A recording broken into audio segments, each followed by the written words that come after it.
गाजियाबाद से इस वक्त खबर मिल रही है, अवैध कॉलोनीज पर बुलडोजर एक्शन की खबर है। लोनी इलाका है गाजियाबाद का, वहां से खबर आ रही है कार्रवाई की। जीडीए ने बड़ी कार्रवाई की है। 9 अवैध कॉलोनियों पर बुलडोजर चलाया गया है।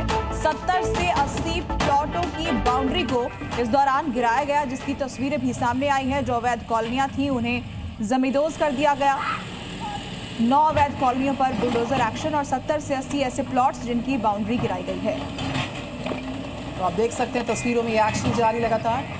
अवैध कॉलोनीज पर बड़ी कार्रवाई की खबर आ रही है गाजियाबाद से। खबर उत्तर प्रदेश से, जहां पर धर्मांतरण का रैकेट चलाने वाला जमालुद्दीन उर्फ छांगुर बाबा को लेकर अब खुलासे दर खुलासे हो रहे हैं। और छांगुर बाबा के पास 100 करोड़ से ज्यादा की संपत्ति है। उसके संस्थाओं से जुड़े खातों में 100 करोड़ रुपए से ज्यादा का लेन देन का खुलासा भी हो चुका है। और पुलिस को जांच में छांगुर बाबा की करोड़ों रुपए की प्रॉपर्टी के कागज मिले हैं। पता चला है कि महाराष्ट्र के लोनावला में भी छांगुर बाबा की प्रॉपर्टी है।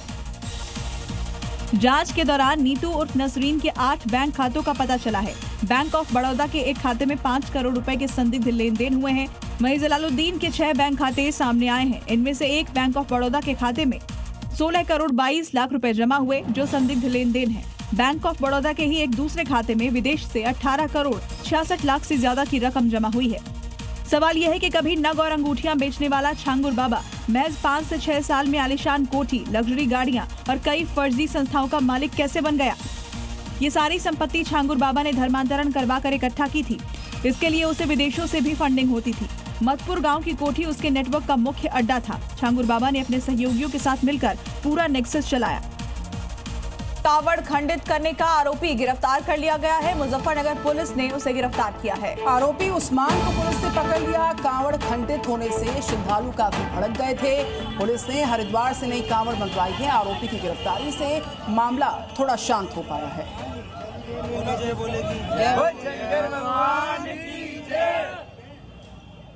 खबर बिहार से, जहां पर एक बहुत ही अजीबोगरीब सा मामला सुर्खियों में है। कटिहार की खबर, जहां पर एक पागल कुत्ते ने कुछ जानवरों को ही काट दिया।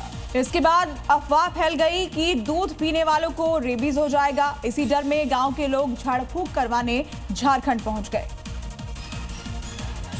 यह तस्वीर झारखंड के साहिबगंज की है, जहां बिहार के कटिहार से आए लोग जुटे हैं। महिला गोल गोल चक्कर लगा रही है और कुछ लोग जड़ी बूटी लेने के लिए खप्पड़ वाले बाबा को चारों तरफ से घेरे हुए हैं।